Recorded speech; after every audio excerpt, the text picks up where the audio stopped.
Welcome back to the KELOLAND High School Football Championship Preview Show. T-Area is the defending Class 11A champion, but saw its season come to an end with a 28-10 loss against Canton in the state semifinals. This year's championship game will feature the third-seeded Seahawks and number 4 Lennox, as the Orioles outlasted West Central in the semifinals to advance to the championship game for the second time in program history.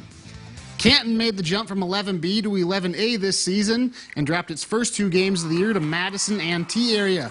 Since then, the Seahawks have won 9 straight, including Friday's 17-point victory over the defending state champion Titans to advance to their first state title game since 2013. Head coach Rich Lundstrom says those early season growing pains were expected as they moved younger players into new positions, but they quickly learned their new roles. It was just kind of us figuring out where to put kids and the kids figuring out the defense and doing what they were supposed to do. You know, those first 2 games we had some guys that maybe weren't quite sure what they were supposed to do or were trying to do too much, and they kind of settled down. Those are the younger guys. They settled down and did their jobs. With a win on Thursday, Lundstrom would earn his 100th career victory. After starting the year 2-4, including suffering back-to-back shutout losses to Canton and T-Area, Lennox has rattled off 5 consecutive wins and picked up playoff victories over Madison and West Central, helping the Orioles advance to their first state championship game since 1982. It's exciting. Your goal is always to get to this point, to get to the last game of the season, and I'm ecstatic for our communities. I'm ecstatic for the kids. They've worked really hard, our coaching staff. It's just a blessing to be into this opportunity right now.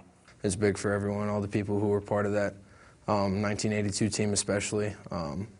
Being able to do that for each other and for our families and our coaches, that we all put in a lot of work towards it. I think it's an awesome feeling to be able to bring the team to the state title game. Lennox and Canton play in Thursday's nightcap. Kickoff for the 11A final is set for 7:15. The Class 11B championship game features a pair of undefeated teams as top-seeded Bridgewater Emory-Ethan plays number 2 Winner. The Seahawks are playing in their 3rd straight championship game, while the Warriors are back in the finals for the first time since 2016.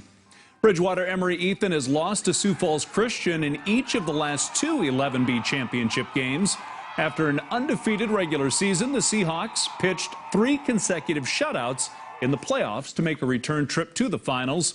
Up next for Jeff Van Leur's squad is perennial power Winner, who will bring a physical brand of football into Friday's contest. But the Seahawks feel their schedule has them ready to handle that style of play.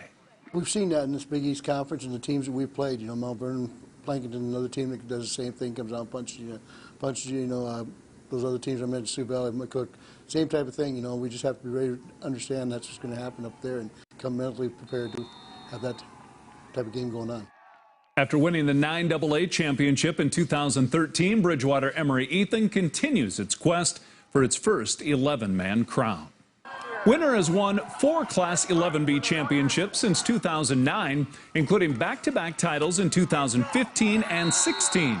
The Warriors rely on their run game, led by senior standout Trevor Peters, who rushed for 180 yards and 3 touchdowns in the semifinals. Head coach Dan Akers says pound for pound, Peters might be the toughest kid he's ever coached, but it's going to take a team effort to beat Bridgewater Emory-Ethan. I think our guys are definitely still hungry. I know BE is, being there the last 2 years and coming up short. So we got to match that hunger and want, and I do feel that our guys are at that stage, and we'll have a good week and be ready to go Friday. I don't see the clock stopping a lot, to tell you the truth. Both teams with what they want to do. So possessions, I think, are going to be huge. We talked about our guys having positive possessions and taking advantage of sustaining drives and plays and keeping the ball and then capitalizing when you have opportunities. But, yeah, it sets up for a great football game, and I think it will be.